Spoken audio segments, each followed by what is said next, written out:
우리가 일반적으로 신앙생활을 하게 되면 이런 기대를 갖게 됩니다. 예수를 믿으면 이제 내 인생에는 모든 문제가 해결되고 평안하게 되겠다라는 생각입니다. 그런데 성경은 우리의 구원이 곧장 고난이 없는 삶으로 이어지지 않는다는 것을 우리에게 말씀하고 있습니다. 그래서 때로는 우리는 신앙생활을 하면서 당황스럽기도 하고 때로는 갈등하기도 합니다. 구원은 우리의 신앙의 아름다운 출발점이지만 그 이후에는 반드시 성안을 향한 거룩한 영적 순례의 길이 있다는 것을 말씀하고 있습니다. 광야의 길을 통과해야만 우리는 천국에 들어가는 존재라는 것을 말씀하고 있는 것입니다. 여러분, 우리가 이 땅을 살아가면서 겪는 것 중에 하나는 이제 우리가 곧장 천국에 들어가지 않고 구원받은 후에 광야의 삶을 살게 된다는 것입니다. 기독교 역사상 성경 다음으로 많이 읽힌 책이 있다면 그것은 존 버년의 천루역정이라고 말할 수 있을 것입니다. 성도들의 마음을 위로하고 치유할 수 있었던 것은 우리의 신앙 여정을 얼마나 현실적으로 잘 그려주고 그리고 소망을 주고 있기 때문입니다. 그 책의 주인공은 크리스천입니다. 그는 망할 도시 장망성을 떠나서 십자가의 언덕에서 무거운 죄의 짐을 벗어놓게 됩니다. 그러나 은혜로운 출발 직후에 어떤 일을 경험하게 됩니까? 절망의 늪이라는 깊은 웅덩이에 빠지게 됩니다. 그로 인해서 변덕쟁이라고 하는 동행자가 다시 크리스천을 떠나서 장망성으로 돌아가게 됩니다. 앞에 있는 지도를 여러분 보시길 바랍니다. 본문은 출애굽기 15장에 이스라엘 백성들의 광야를 나온 후에 그리고 홍해를 건넌 후에 그들이 수류 광야에 이르는 과정을 말씀하고 있습니다. 이스라엘 백성은 홍해를 건너 엄청난 구원의 감격을 누리게 됩니다. 그래서 그들은 기뻐하며 찬양을 하게 됩니다. 그래서 15장에 보면은 모세의 찬양 그리고 미리암의 찬양이 나오고 있습니다. 그러나 그들이 기다리고 있었던 것은 젖밥거리 흐르는 가나안으로 곧장 가는 것이 아니었습니다. 메마른 수루 광야를 들어가게 되고 사흘길을 헤매다가 간신히 물을 찾았지만은 그것은 도저히 써서 먹을 수 없는 마라의 물이었습니다. 천루역정의 절망의 늪과 출애굽기의 이 마라의 사건은 매우 닮은 모습을 우리에게 보여주고 있습니다. 구원은 은혜 이후에 찾아오는 쓴맛나는 현실일 수 있다는 것입니다. 그것이 우리의 광야의 삶이라는 것을 말씀하고 있습니다. 성도의 인생은 홍수 이후의 광야이고 구원 이후에 광야의 순례길을 걸어가게 됩니다. 이처럼 구원의 감격 뒤에는 종종 좌절과 고통이 우리에게 찾아올 수 있습니다. 오늘 이 시간 우리는 광야의 길에 감추어져 있는 하나님의 섭리와 치유하심의 손길을 경험하는 자들이 될 수 있기를 원합니다. 왜냐하면 우리는 홍해를 건너서 광야의 길을 가고 있는 이스라엘 백성과 마찬가지입니다. 우리는 하나님의 거룩한 은혜 안에서 구원받고 세상이라는 광야를 살아가고 있는 존재이기 때문입니다. 모세와 이스라엘 백성들이 마주했던 마라가 우리에게 주는 교훈은 무엇입니까? 첫째, 마라는 하나님의 인도하심이라고 하는 것입니다. 여러분, 이스라엘 백성들은 사흘길을 걸어서 마침내 물을 발견하게 됩니다. 얼마나 기뻤겠습니까? 그런데 성경은 이렇게 기록하고 있습니다. 함께합니다. 마라에 이르렀더니 그곳 물이 서서 마시지 못하겠으므로 그 이름을 마라라 하였더라 라는 말씀을 하고 있습니다. 마라라고 하는 것은 쓰듯인 고통이라고 하는 뜻을 가지고 있습니다. 여러분, 이 마라가 담고 있는 영적 의미는 무엇일까요? 여러분, 육신의 결핍 앞에서 이스라엘 백성들은 구원의 은혜를 망각합니다. 물이 없다는 현실의 장벽 앞에서 구원자이신 하나님을 잊어버리게 된 것입니다. 그들의 시선은 심하게 흔들렸을 것입니다. 그들은 육신의 결핍과 기대에 대한 실망감으로 인해서 하나님에 대한 불신 그리고 모세에 대한 원망을 표출하기 시작을 합니다. 그래서 이스라엘 백성들의 반응을 성경은 우리에게 무엇이라고 말씀을 하고 있습니까? 24절 말씀을 보시기를 바랍니다. 함께합니다. 백성 모세에게 원망하여되 우리가 무엇을 마실까 하며 라는 말씀을 하고 있습니다. 여러분, 이스라엘 백성들이 보인 반응은 원망이었습니다. 원망의 근본 원인은 단순히 목이 마르다는 것이 아닙니다. 그것은 불안감입니다. 내가 이 광야에서 죽을 수도 있을 것이다 라는 것입니다. 여러분, 그렇기 때문에 원망과 불평의 핵심은 바로 이 불안함으로부터 시작된다는 것입니다. 우리도 이 땅을 살아가면서 왜 원망하고 불평하게 될까요? 불안감 때문에 그렇습니다. 내 인생이 불안하기 때문에 우리는 다른 사람을 원망하기도 하고 때로는 하나님을 향해 섭섭한 마음을 품기도 한다는 것입니다. 그런데 우리가 주위에서 살펴볼 것은 마라의 길은 잘못된 길이 아니라는 것입니다. 하나님의 인도하심이었다는 것입니다. 마라는 광야의 길에서 만나는 고난과 위기지만은 동시에 하나님의 거룩한 섭리가 숨겨져 있는 길이기도 했다는 것입니다. 하나님은 이 마라의 쓴물을 통해서 무엇을 이루기를 원하십니까? 그것은 이스라엘 백성들의 내면에 자리 잡고 있었던 노예 근성, 하나님을 의지하지 않고 살아가던 그들의 불신앙을 훈련하기 위한 것입니다. 그러므로 그들은 마라에서 하나님을 알게 되는 것에 관하여 말씀을 하고 있습니다. 여러분, 고난의 마라에 서 있을 때 그 고난에 대한 우리의 반응과 태도야말로 영적 훈련의 기회가 될 수 있다는 것입니다. 우리의 영적인 현실은 어디에서 발견하게 된가요? 그래서 우리가 마라라고 하는 고난과 고통을 경험할 때 내 신앙이 어떤 것인지를 발견할 수 있게 됩니다. 광야의 길에 서 있는 마라는 영적 훈련소와도 같은 것입니다. 이게 우리의 인생에 있어서 고난과 고통이라는 것은 우리를 영적으로 훈련하시는 하나님의 거룩한 섭리가 있다는 사실을 여러분 믿으시기를 바랍니다. 그리고 그 고난과 고통 속에서 내 신앙을 돌아보게 됩니다. 내가 지금까지는 고난과 고통이 없었기 때문에 그럴듯하게 신앙생활을 하고 있었음에도 불구하고 고난과 고통 앞에서 우리의 신앙의 현실이 드러나게 됩니다. 이스라엘 백성들은 바로 이 원망과 불평으로 그 마라의 쓴물 앞에서 자신들의 신앙을 고백하게 되었습니다. 여러분, 광야의 길에서 마라는 우리에게 주는 영적 훈련의 과정이라는 사실을 우리는 기억해야 합니다. 그리고 우리는 그곳에서 원망과 불평을 하는 자들이 아니라 하나님을 바라보는 믿음의 시선을 갖는 자들이 될 수 있기를 소망합니다. 둘째로, 하나님은 마라의 쓴물을 단물로 만드시는 분입니다. 똑같은 결핍과 고난의 앞에서 모세는 백성들과 다른 선택을 하게 됩니다. 영적 리더의 선택이 무엇인지를 우리에게 보여주고 있습니다. 영적으로 성숙한 사람은 고난과 고통 앞에서 어떻게 반응해야 되는지를 말씀하고 있는 것입니다. 모세는 결핍에 대해 원망하지 않았습니다. 믿음과 사명을 가지고 하나님께 반응하게 됩니다.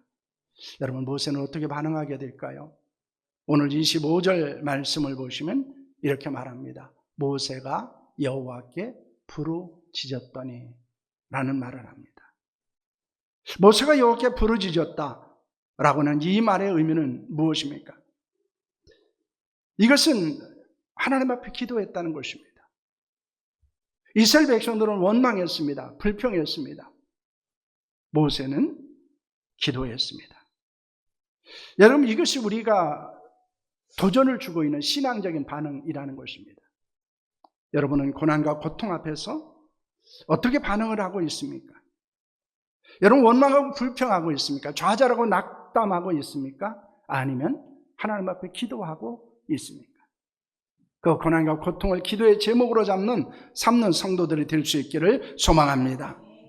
특별히 이 모세의 부르짖음 속에 놀라운 하나님의 역사가 있었던 것을 보여주고 있습니다. 모세가 부르짖었습니다. 하나님의 해결책을 제시하십니다. 정수기를 주신 것이 아닙니다. 새로운 샘을 주신 것이 아니었습니다. 하나님은 한 나무를 가르치십니다. 그리고 그 나무를 마라의 쓴물에 던지라고 말씀하십니다. 그러자 죽음의 쓴물이 생명을 살리는 단물로 변화되게 됩니다. 이것은 구속사적인 의미에서 굉장히 중요한 것을 우리에게 말씀하고 있습니다. 이걸 잘 들으셔야 됩니다. 왜냐하면 이 나무는 바로 그리스도의 십자가를 예표하는 것이기 때문입니다. 우리는 죄악으로 해서 영원한 갈증과 죽음을 경험해야 되는 존재들입니다. 그리고 그 결핍과 고통 앞에서 우리는 원망하는 존재들입니다. 우리의 인생의 문제는 결핍과 원망으로 가득 차 있습니다. 여러분 한번 우리의 삶을 돌아보십시오. 우리는 결핍을 경험하면 자연스럽게 뭐가 나옵니까? 원망이 나오고 불평이 나오게 되었습니다. 이것이 인간의 문제입니다. 그런데 하나님께서는 그 해결책으로 무엇을 주십니까? 예수 그리스도의 십자가를 주셨다는 것입니다. 이것이 복음이라는 것입니다. 왜 우리가 결핍의 문제, 고통의 문제를 신앙적으로 반응하지 못하는 모습을 끊임없이 반복하고 있습니까? 그것은 우리에게 구속의 은혜, 십자가의 은혜를 믿지 않기 때문입니다. 그리고 그 놀라운 은혜를 경험하지 못하기 때문입니다. 십자가의 은혜가 우리의 인생에 떨어질 때 쓴물이 단물이 된다는 사실을 여러분 믿으시기를 바랍니다. 그래서 우리는 죽음이 변하여 구원과 생명을 얻게 되는 줄로 믿습니다. 여러분 베드로전서 2장 24절 말씀을 보시면 이렇게 말씀을 하고 있습니다. 함께 합니다. 친히 나무에 달려 그 몸으로 우리의 죄를 담당하셨으니 이는 우리로 죄에 대하여 죽고 의에 대하여 살게 하심이라. 그가 채찍에 맞음으로 너희는 나음을 얻었나니 라는 말씀을 합니다. 예수께서 갈보리 언덕에 저주받을 나무에 달리셨습니다. 우리가 마셔야 될 진노의 쓴 잔을 마셨습니다.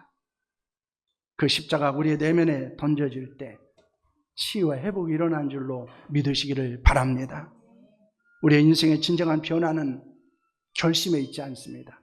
다짐에 있지 않습니다. 그리스도의 십자가 있다는 사실을 믿으시기를 바랍니다. 이것이 바로 그리스도의 십자가 위대한 능력입니다. 그리고 그 능력은 지금 우리도 경험할 수 있습니다. 언제 경험하게 됩니까? 예수 그리스도의 십자가를 의지할 때입니다. 예수 그리스도의 십자가를 붙들 때입니다. 예수 그리스도의 십자가를 소망하며 나아갈 때입니다. 그 놀라운 십자가의 은혜와 능력이 광야의 삶을 살아가는 우리 모두에게 임할 수 있기를 소망합니다. 그래서 광야의 삶을 살아가면서 우리는 예수 그리스도의 십자가를 놓치지 않아야 합니다. 왜냐하면 예수 그리스도의 십자가에 치유가 있고 변화가 있고 생명이 있다는 사실을 여러분 믿으시기를 바랍니다. 셋째는 하나님은 마라를 지나 엘림으로 인도하신다는 것입니다. 쓴물을 단물로 바꾸신 후에 하나님은 이스라엘 백성들을 위해서 법도와 율례를 정하시며 그들을 시험하십니다. 그리고 아주 놀라운 선언을 하시게 됩니다. 우리 26절 말씀입니다. 함께 하겠습니다. 이르신 너희가 너희 하나님 나 여호와의 말을 들어 순종하고 내가 보기에 의를 행하며 내 계명의 길을 기울이며 내 모든 규례를 지키면 내가 애굽 사람에게 내린 모든 질병 중 하나도 너에게 내리지 아니하리니 나는 너희를 치료하는 여호와임이니라. 나는 너희를 치료하는 여호와임이니라. 아멘. 하나님은 스스로를 말씀합니다. 나는 여호와 라파다. 나는 치료하는 하나님이라고 말씀하고 있습니다. 하나님은 우리의 병든 육신만 아니고 원망과 불평으로 가득 찬 우리의 상황과 환경들, 병든 우리의 영혼, 노예 근성에 찌든 우리의 마음을 십자가의 복음으로 치료하시는 줄로 믿습니다. 그렇다면 하나님께서 이 훈련을 통해서 우리를 어디로 이끌어 가십니까? 마라를 지나 도착한 그것은 엘림이었습니다. 엘림은 물샘 12과 종려나무 70그루가 있는 풍성한 안식처였습니다. 그런데 여러분 놀라운 사실이 있습니다. 마라에서 엘림까지가 몇 킬로 정도 되냐면 10킬로 정도 됩니다. 철로 역정의 크리스천은 절망의 늪을 통과하고 아름다운 천국에 이르렀습니다. 우리가 광야에서 겪는 결핍과 고난과 고통은 영원하지 않습니다. 그것은 반드시 끝이 있다는 것입니다. 조금만 더 인내하면, 조금만 더 하나님을 바라보고 가면 우리는 마라에 지나서 엘림에 이른다는 사실을 믿으시기를 바랍니다. 여러분, 하나님 인도하심을 신뢰하셨으면 합니다. 그리고 하나님의 위로와 안식처를 소망하셨으면 합니다. 엘림은 멀지 않습니다. 마라는 영원하지 않습니다. 우리의 고난과 고통은 영원하지 않습니다. 하나님이 지시하는 대로, 이끄는 대로, 인도하심에 따라서 걸음을 옮기면 우리는 엘림에 도달하게 될 것입니다. 그런데 많은 사람들이 마라의 고통에 매여서 엘림을 바라보지 못한다는 것입니다. 마라에서 원망하고 절망한 이스라엘 백성들처럼 우리도 코앞에 있는 하나님의 은혜를 발견하지 못합니다. 그래서 쉽게 원망합니다. 쉽게 불평합니다. 낙심하고 절망하기도 합니다. 사랑하는 성도 여러분, 오늘 우리의 인생에 마라의 쓴물 앞에 서 있다면 여러분, 우리는 어떤 선택을 해야 할까요? 마라를 지나서 엘림으로 가는 길을 걷기 위해서 우리는 어떤 결단이 필요할 수 있습니까? 첫째는 원망과 불평을 제거해야 합니다. 내 생존을 위협한 것 같은 결핍 앞에서, 고통 앞에서 여러분, 우리는 원망을 멈춰야 합니다. 원망은 하나님이 보이지 않기 시작하거든요. 원망하면 하나님의 인도하심을 경험할 수 없기 때문입니다.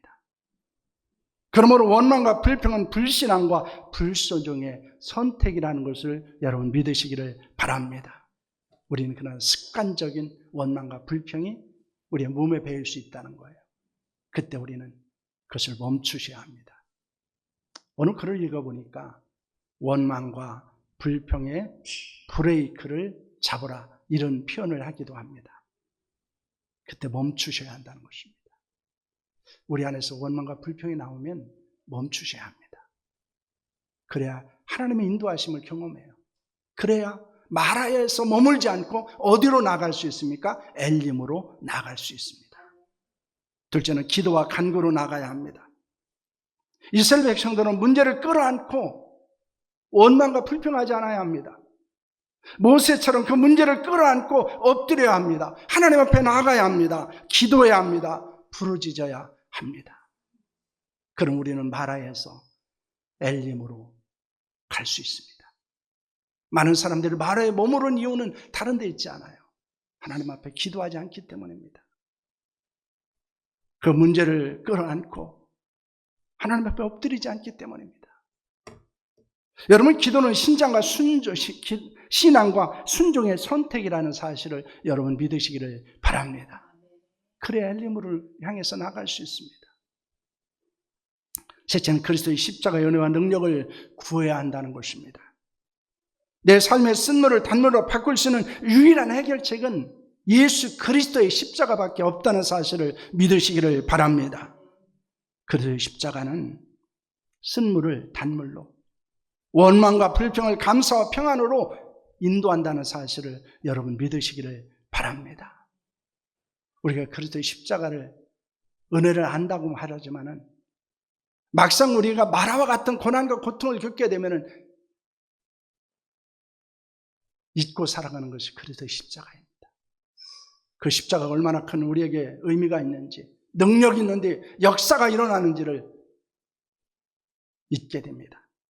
그러나 우리는 마라에서 하나님께서 모세에게 말씀하심으로 쓴물의 샘에 던졌던 그 십자가를 여러분의 삶의 문제 가운데 던지는 자들이 될 수 있기를 소망합니다. 넷째는 하나님을 신뢰하고 말씀을 순종해야 한다는 것입니다.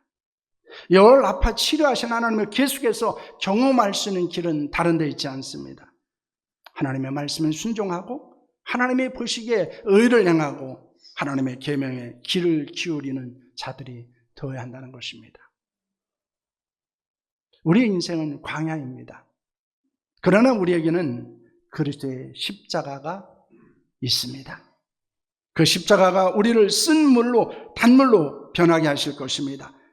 그리고 우리를 마라에서 엘림으로 인도한다는 사실을 여러분 믿으시기를 바랍니다. 그러므로 십자가의 능력으로 승리하는 여러분들이 될 수 있기를 소망합니다. 밑에 한번 글을 함께 읽겠습니다. 시작. 마라의 결핍과 고통은 오직 그리스도의 십자가를 통해서만 치유되며 하나님은 우리를 반드시 안식의 엘림으로 인도하신다. 아멘. 여러분 이것을 잊지 않기를 바랍니다. 우리는 마라의 쓴물을 경험하는 인생을 살아가게 됩니다. 그것이 우리의 광야의 삶입니다. 거기는 결핍이 있습니다. 고통이 있습니다. 그러나 그것을 해결할 수 있는 것은 오직 그리스도의 십자가, 예수 그리스도의 복음에 있다는 사실을 여러분 믿으시기를 바랍니다. 그리고 하나님 우리를 반드시 마라에 머무르게 하지 않습니다. 우리를 엘림으로 인도하실 것입니다. 아멘. 우리는 이것을 믿어야 합니다. 여러분 마라의 고통 가운데 있습니까? 고난 가운데 있습니까? 결핍 가운데 있습니까? 원망과 불평을 멈추셔야 합니다.